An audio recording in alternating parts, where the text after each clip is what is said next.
Kwa hiyo nikaona nina sababu ya kuja kumshukuru Mungu. Teknolojia hii imekuwa nguzo muhimu kwa watoto wenye aina hii ya mtindio wa ubongo unaoathiri mwili mzima. Na hii si mara ya kwanza kwa hospitali ya Tengemao Inuka kutengeneza kifaa hichi, jinsi anavyosema Jacob Mage. Si mtoto wa kwanza, huyu nafikiri ni wa 3 sasa kutumia vifaa hivi vya kuandikia kutumia kichwa. Hao watoto wengine ndio wote wamepitia hapa baada ya kuona uwezo wao wa kuandika ni mkubwa, uwezo wa uelewa ni mkubwa, lakini changamoto tu ni kwenye kutumia mikono inakuwa ni ngumu kwa sababu ya hali ya mitetemo. Na wote wamepitia hapa na tulianza nao na huduma za mazoezi tiba, viungo pamoja na shughuli za kila siku. Na mtoto mmoja yuko Geita anaitwa Gideon Chiketela, na mwingine anaitwa Agostino yuko Dar es Salaam, amemaliza form 6.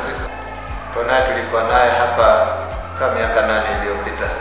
Lakini kwa huyu mtoto wa Geita, yeye naye ana uwezo wa kutumia miguu yake kuandika.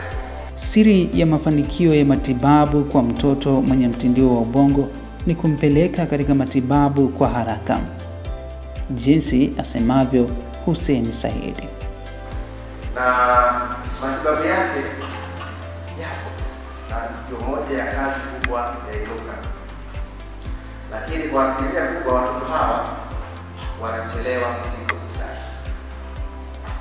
Ukichelewa kuleta mtoto mwenye mtindio wa ubongo, na matibabu yake pia yatachukua muda mrefu, kwa sababu kile kipindi ambacho alikuwa amekaa bila matibabu anakuwa ameshapata madhara mengi ambayo baadaye tunachukua muda mrefu kuyatibu.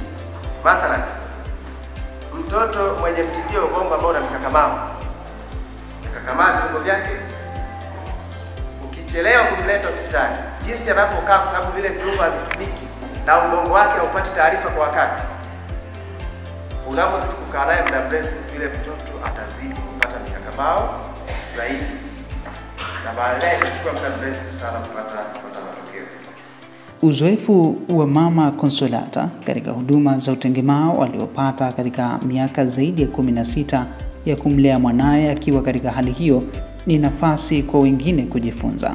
Hata watoto wetu wakifika wakati wa kuelekea shuleni, waende shuleni. Kuna watoto wengi unashangaa anajifunza hiki na kile kuliko utakavyokaa naye wewe nyumbani kwako. Mimi namshukuru Mungu sana kwa sababu ananipenda. Tangu nilipomjua, yani ninamfanyaje sijawahi ugua mimi. Ninampenda sana Mungu kwa sababu amenitoa mbali na ameniinua. Mimi nilikuwa hata hawa madaktari wote nikifika hapa mimi jinsi wanavyonifahamu. Umeona? Hakuna mtu ambaye hajaingizaga mfukoni mwake kwa ajili ya kunisaidia mimi. Hakuna mtu ambaye hajasimama kwa ajili ya kutoa mavazi kwa ajili ya kunisaidia mimi. Umeona? Lakini mimi sikukata tamaa. Na nikajua upendo uko wapi, upendo uko hapa kwa sababu nitakapofika wanapoona pale ninapofezeka tayari wanainuka. Wakishainuka wanajua namna ya kuganga moyo wangu, wanajua namna ya kunitia nguvu, wanajua namna ya kunisogeza safari yangu isonge mbele. Umeona? Sikukata tamaa juu ya Inuka. Ninapenda kuwatia moyo. Hata ingelikuwa mume wako ameshasema amechoka kwa ajili ya kukupa hela ya kumfanyia matibabu mahali hapa, lakini usikate tamaa. Hebu mwambie Yesu, hebu mwambie Mungu aliye hai, yeye ndio aliyekupa huyu mtoto. Yeye anajua matibabu yake yako wapi. Yeye anajua fedha, anajua upateje ili umlete mtoto mahali hapa. Ila anatamani nia yako iwepo. Nia yako iwepo ya kutamani mtoto niingie naye wapi? Inuka nikafanye mazoezi na kuzingatia vile ambavyo tulivyofanya nini, tunavyoelekezwa. Akisema daktari hiki hapa kitamsaidia mtoto, usitamani wewe eti akifanyishwa leo mazoezi kesho ainuke, kesho atambae, kesho atembee. Hapana, tumeshafundishwa kuwa watoto wetu wameumizwa kutoka kwenye nini? Kwenye ubongo. Shida zimewapata kutokana na kwenye ubongo. Kwa hiyo sio lazima kusema nitafanya leo mazoezi kesho atatembea, hapana. Inahitaji muda, inahitaji utaratibu, tunahitaji roho za uvumilivu. Jipe roho ya ujasiri kama mama. Simama kama mwanamke. Simama kama mtetezi wa watoto wako. Napenda kuwashauri wazazi wenzangu, msikate tamaa, msivunjike moyo. Yawezekana ndoa yako ikawa imeingilia kwa sababu ya kupata mtoto mlemavu, ndoa ile imeharibika. Umeona? Au mawifi wamekuwa mafarakano, au mama mkwe amekuwa hana sababu na wewe. Lakini muache, yupo Mungu. Yupo Mungu anayetutia nguvu. Yupo Mungu anayetuwezesha. Yupo Mungu aliyetupa hawa viumbe. Yeye anatuangalia siku zote za maisha. Napenda kuwashauri, hata mfano unaweza kama umetoka hapa, umefanyiwa huduma ukaona ile huduma kwako wewe haijajibu. Hapana. Jipe roho ya uvumilivu. Jipe roho ya uvumilivu kila unaposhauriwa. Fika. Tarehe yako ikifika, fika mahali hapa, mabadiliko yapo. Mabadiliko utayaona kutokana na juhudi yako. Unachokielekezwa kizingatie, usikiache. Mimi nimeona, usione fulani amepona wewe ukakata tamaa. Hapana. Hata mimi nina ushuhuda, nimeona watu waliotembea mahali hapa ni wengi.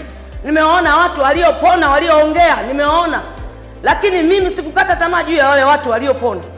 Niliendelea kujipa moyo kwa sababu siku yangu nilijua ipo. Siku yangu nilijua ipo. Nafasi yangu nilijua ipo, Mungu hajanisahau. Umeelewa? Nawatia moyo, usije ukavunjika moyo huko uliko uishi. Saa zingine utapigiwa simu, mtoto wako saizi anakaa. Mtoto wako saizi amekaza shingo. Mtoto wako saizi anafanya nini? Huko tunapoteza hela tu. Tunapoteza hela tu. Hapana. Hapana. Jipeni moyo. Jipeni moyo, Mungu yupo. Jipeni moyo, Mungu hajatusahau. Mungu yupo na anatuangalia. Na amekuamini, na ndio maana akakupa wewe huyu mtoto. Amekuamini kwa 100% kuwa wewe utamtunzia, kuwa wewe utamlisha, kuwa wewe hutomtendea visivyo sahihi. Utamlinda, utamjali kwa kila wakati. Mtetezi ni wewe mama. Uwepo wa hospitali ya Utengema Winuka ni faraja, nuru na mwangaza wa utukufu wa Mwenyezi Mungu, kuwainua waliokata tamaa na kuwapa tumaini jipya. Mimi namshukuru Mungu sana. Ninamshukuru Mungu. Nimeleta hapa chochote hapo, nimeleta mahindi, nimeleta ulezi, nimeleta karanga. Ndicho Mungu alichonijalia. Na nikapata msukumo wa kuja kufanya shukrani. Ndicho Mungu alichonijalia. Ila ninawashukuru sana madaktari. Hawakukata tamaa juu yangu wala juu ya mtoto wangu. Hawakuvunjika moyo. Waliingiza mifukoni mwao, iwe usiku iwe mchana.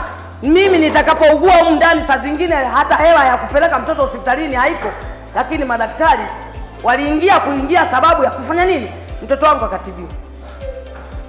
Mtoto wangu akatibiwa. Au mimi mwenyewe saa zingine tayari nimeshajaa na jaziba, msongo wa mawazo, sielewi nifanye nini.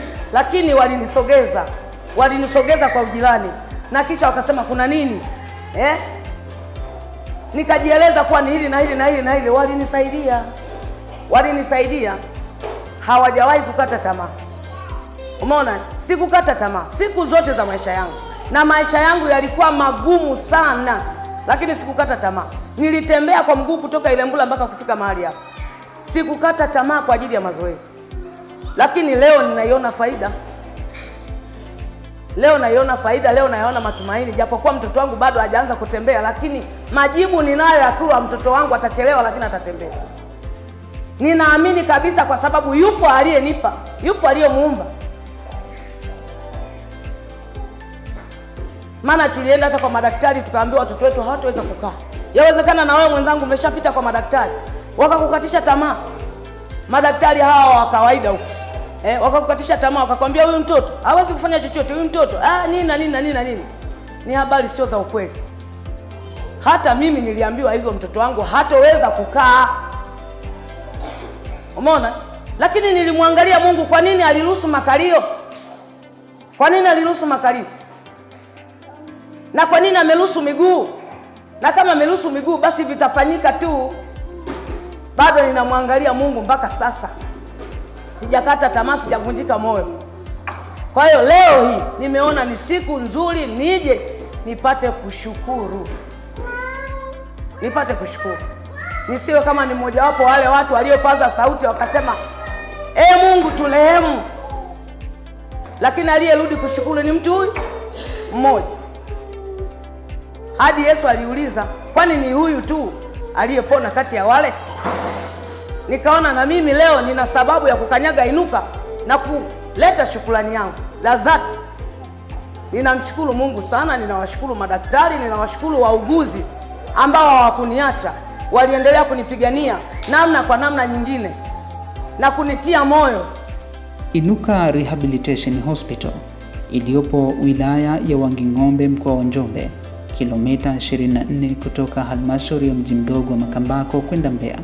Hospitali pekee inayotoa huduma za utengemao nchini Tanzania, inawakaribisha Watanzania wote kufika na kupata huduma bora za utengemao. Mpendwa mtazamaji, na kufikia hapa nahitimisha makala yaliyoangazia kwa kina kuhusu tatizo la mtindio wa ubongo. Makala yanayofanyika kwa hisani ya hospitali ya utengemao Inuka kwa lengo la kujifunza mambo mbalimbali yanayohusu huduma za utengemao. Mwandaji na msimulizi wa makala haya ni Andrew John Key. Asante na nikutakie wakati mwema.